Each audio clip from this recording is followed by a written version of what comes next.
I would say the biggest similarity between being an engineer and being a face-off guy is that both are very analytical. A lot of times, like face-off guys, it's not like the best guy beats the next best guy, beats the next best guy. Sometimes there's certain matchups where this guy's clamping this certain way and this guy clamps this certain way.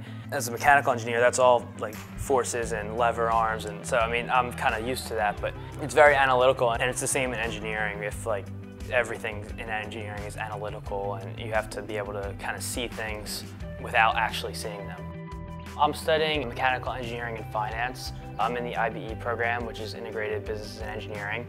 I actually came in as just an undecided engineer, and then in freshman year I kind of decided on mech-E, and then sophomore year I decided to transfer into IBE and get the finance part of it too. I didn't even really know that's what I wanted to do until I got here. I was just super into math and physics, and it kind of just worked out that way that those were the classes I enjoyed the most, and those were the classes I was the best at, so I kind of went with that. And I think my long-term goal isn't to be just an engineer. My goal is to kind of move up in an engineering company and have a management role of some sort, so I figured getting the finance degree would kind of go along well with the mech-E degree. My first 3 semesters, so freshman, first and second, and then sophomore first, were 4.0s. And then the last 2 semesters, I got an A- in a 1-credit class, and I got a 3.98. The A- to me, I'm kind of just competing with myself there. So if the best I can do that particular day is an A-, then that's that.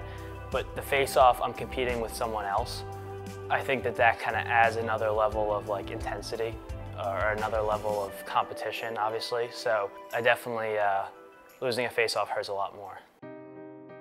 Conor isn't just a professional on the field, he's a professional off the field, and that's really what it takes to, in my opinion, to be the epitome of the Lehigh lacrosse man. And his attention to detail on the field carries over to off the field, and he's someone that is very much a perfectionist, and he tries to be a perfectionist at his craft on the field, and he tries to be a perfectionist at his craft off the field. And being in the IB program and mechanical engineering at Lehigh University is not easy. And not only does he want to do that, but he wants to do it in convincing fashion and get a 4.0 every single semester. So in my opinion, the way that he approaches that is the way he approaches everything. And I'm just in awe of the way that he goes about it, and I'm really impressed by the maturity that he has and the ability to succeed over and over and over again. He embodies what it means to be a student athlete. On the field, he's crushing it, of course, we've all seen it, and then off the field, his grades are incredible, and that's going to continue to show forever. Classmates, they kind of know what it takes. They kind of know how I do what I do, all the hours of studying.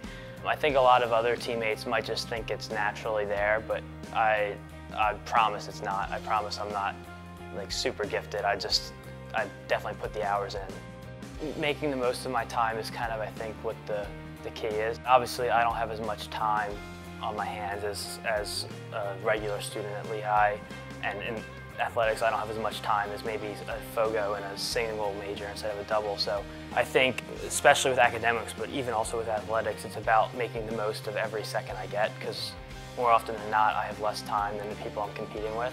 If I'm in the library for 4 hours, I need to study as much as someone else does in 6 hours, and that's kind of how I look at it.